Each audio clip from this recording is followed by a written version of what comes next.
12,557 కోట్ల రూపాయలు మొన్న అడ్వాన్స్ రిలీజ్ కావడానికి కారణం జగన్మోహన్ రెడ్డి గారని చిత్తశుద్ధిగా చెప్తున్నా, గుండె మీద చెయ్యి వేసుకొని చెప్తున్నా. మా కృషి ఫలితంగా ఆ రోజున ఫైల్ మీరు ఆపిన అదృష్టవశాత్తు మీరు అధికారంలోకి వచ్చారు.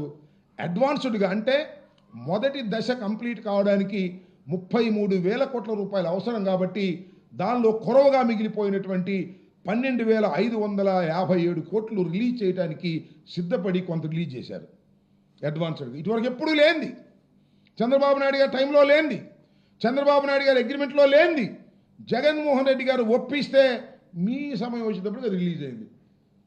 ఇక్కడ చేశారండి మీరు, ఇందా మమ్మల్ని అంటున్నారు కన్నా డైవర్ట్ చేశారని. మీరు డైవర్ట్ చేశారు. వాళ్ళు రిలీజ్ అయిన డబ్బులు ప్రాజెక్టు ఖర్చు పెట్టుకోకుండా మీరు జీతాలకు ఇచ్చే కార్యక్రమం చేశారు. చేస్తే కేంద్ర ప్రభుత్వం 15 సార్లు 20 సార్లు వార్నింగ్ ఇస్తే అప్పుడు జాయింట్ అకౌంట్లో వేసినటువంటి దౌర్భాగ్యమైన పరిస్థితి చేసింది మీరని మనవి చేస్తున్నాం. కేంద్ర ప్రభుత్వం పోలవరానికి ఇచ్చినటువంటి అడ్వాన్స్ని డైవర్ట్ చేసినటువంటి వ్యక్తి నారా చంద్రబాబు నాయుడు గారు. ఇవాళ మమ్మల్ని అంటాడు 5 సంవత్సరాల్లో మేము డైవర్ట్ చేశామని. డైవర్ట్ చేయడానికి అవకాశమే లేదు. నేను ఇందాక చెప్పినట్టుగా ఇంకొక విషయాన్ని ఇక్కడ చెప్తాను మీకు. కరోనా మీకు గుర్తుంది. కరోనా ఉన్నప్పటికీ కూడా శరవేగంతో పోలవరాన్ని ముందుకు తీసుకువెళ్ళే కార్యక్రమం చేశాం. కేవలం నేను మనవి చేస్తున్నా, డయాఫ్రమ్ వాళ్ళు దెబ్బతిని పోవడం వలన మేము దాన్ని పూర్తి చేయలేకపోయాం సకాలంలో. ముందు అనుకున్నాం పూర్తి చేస్తామని. నేను వెళ్ళిన తర్వాత వెళ్ళి మాట్లాడి సీఎం గారితో చెప్పి, డయాఫ్రమ్ వాళ్ళు దెబ్బతింది సార్, ఇది నూతనమైనటువంటి డయాఫ్రమ్ వాళ్ళు నిర్మించేంత వరకు కూడా ఇది పూర్తి చేయడం సాధ్యం కాదు అని చెప్పి ఒప్పించి ఎప్పుడు పూర్తి చేస్తామో కరెక్ట్గా చెప్పలేమనే విషయాన్ని కూడా ప్రభుత్వం తరపున తొలిసారిగా నేను చెప్పినటువంటి అంశాన్ని కూడా ఇక్కడ నేను గుర్తు చేస్తున్నా.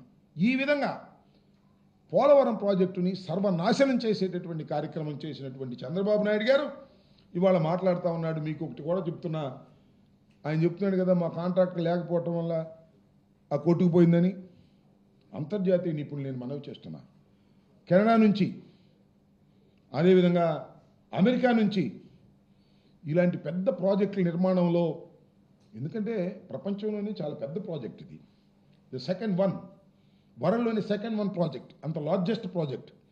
ఇలాంటి ప్రాజెక్టుల్లో అనుభవం ఉన్నటువంటి వ్యక్తులు కెనడా నుంచి కొందరిని, అమెరికా నుంచి కొందరిని పిలిచి ఈ డయాఫ్రమ్ వాల్ ఇష్యూలో ఏం చేయాలి మీరు సలహా ఇవ్వమని వైఎస్ఆర్ కాంగ్రెస్ ప్రభుత్వం అధికారంలో ఉన్నప్పుడే మేము దాన్ని స్విచ్ చేశాం. అయితే సమయానికి తెలుగుదేశం పార్టీ కూటమి ప్రభుత్వం అధికారంలోకి వచ్చిన తర్వాత ఆ కమిటీ వచ్చింది, విజిట్ చేసింది. కమిటీ చాలా స్పష్టంగా చెప్పింది. వాళ్ళకేమి చంద్రబాబు నాయుడు గారు, జగన్మోహన్ రెడ్డి గారు ఈ ఫీలింగ్సే ఉండవు కదా. స్పష్టంగా రిపోర్టర్ రాశారు, డయాఫ్రమ్ వాల్ దెబ్బతినిపోవడానికి కారణం కాఫర్ డ్యాములు నిర్మాణం సక్రమంగా చేయకపోవడం వల్ల ఇది జరిగిందని చాలా క్లియర్గా వాళ్ళు చెప్పినా కూడా మీకు సిగ్గు ఎగ్గులేదు. ఇక పోలవరం వెళ్ళటం జగన్మోహన్ రెడ్డి గారిని తిట్టడం, పోలవరం వెళ్ళటం వైఎస్ఆర్ కాంగ్రెస్ పార్టీని తిట్టడం, ఇలాంటి కార్యక్రమాలు చేస్తున్నారు. నేను ఈ సందర్భంగా చెప్పదలుచుకున్నది ఏమిటంటే, అయ్యా చంద్రబాబు నాయుడు గారు, జగన్మోహన్ రెడ్డి గారు ఒక చిత్తశుద్ధితో పనిచేశారు. ఎందుకు పనిచేశారో తెలుసా? ఇది డాక్టర్ వైఎస్ రాజశేఖర రెడ్డి గారు కలలుగన్న ప్రాజెక్ట్. మీరు కలలుగన్న ప్రాజెక్ట్ కాదు, మీరు చెప్పుకుంటున్నారు. ఇప్పుడు మీకు పెద్ద మీడియా ఉందని, రాసేవాళ్ళు ఉన్నారని, చెప్పే టీవీలు ఉన్నాయని మీరు చెప్పుకుంటున్నారు. కానీ ఇది డాక్టర్ వైఎస్ రాజశేఖర రెడ్డి గారు కలలుగన్న ప్రాజెక్ట్. ఆయన ప్రారంభించిన ప్రాజెక్ట్, ధైర్యంగా ప్రారంభించారు. కేవలం ఆంధ్ర రాష్ట్ర నిధులతోనే పూర్తి చేయాలని ప్రారంభించాడు. కానీ ఆయన చనిపోయాడు. తర్వాత రాష్ట్రం విడిపోయింది.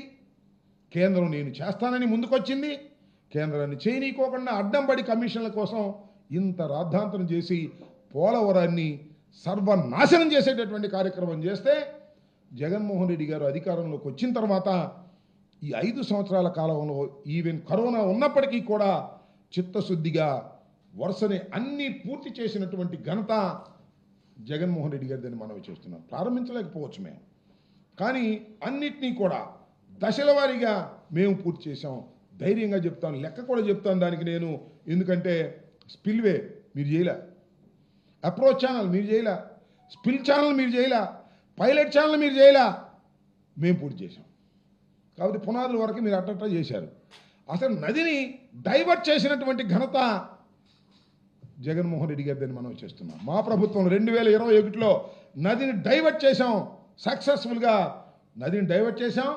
మీరు వదిలేసినటువంటి కాఫర్ డ్యామ్, ఎగువ కాఫర్ డ్యాములు, దిగువ కాఫర్ డ్యాములు రెండింటినీ పూర్తి చేశాం. డయాఫ్రమ్ వాల్ మాత్రం రెండవ డయాఫ్రమ్ వాల్ వేయవలసి వచ్చింది. దానికి నిపుణులు చెప్పారు ప్యారలల్గా మరొక డయాఫ్రమ్ వాల్ వేయాలని. ఇవాళ డయాఫ్రమ్ వాల్ మీరు వేసేటటువంటి కార్యక్రమం చేస్తున్నారు, మీ చేత ఏంచుతున్నారు. ఇవాళ మీ వల్లే అది నాశనం అయింది, దానివల్లే ఈ ప్రాజెక్టు కింద అంతరాయం కలిగింది. ఇన్ని వాస్తవాలు ఉన్నా కూడా మసిబూసి మారేడికాయ చేసి పోలవరం కోసం ఆయన కళ్ళగన్నానని, పోలవరం కోసమే నేను బతుకుతున్నానని, పోలవరం కోసమే అన్నీ చేస్తున్నానని ఇలాంటి అబద్ధపు అసత్య ప్రచారాలు చేసేటటువంటి కార్యక్రమం చేస్తున్నారు. ఇది ధర్మం కాదు. చిత్తశుద్ధిగా నేను చెప్తున్నాను, పోలవరం ప్రాజెక్ట్ అనేది చంద్రబాబు నాయుడు గారి తెలివి తక్కువతనం వల్ల, అనుభవంతుని తెలివి తక్కువ అంటున్నారేమో అని అంటున్నారు అనుకోమాకండి, తెలివి తక్కువతనం వల్ల, దురాశ వలన, కమిషన్లు కాజేయాలనే దురాశ వలన, సొంత కాంట్రాక్టర్లకు మేపుకోవాలనే దురాశ వలన ఇలా జరిగింది. తొందరగా వేసుకెళ్ళటం పోవటం, ప్రోటోకాల్ లేదు, ఏం లేదు, వేసేసుకోవడం పోవటం. అమరావతి కూడా అంతే. రేపు 26,000 కోట్లు తీసుకొస్తున్నాడు కదా, తినేయటమే, ఏం ఉండదు. పెద్ద ఆశతో సర్వనాశనం చేశారు. సరే, ఇప్పటికీ ప్రార్థిస్తున్నా, అయ్యా నీకు సమర్థవంతమైన ఆలోచనలు ఇవ్వాలని ఆ భగవంతుడు.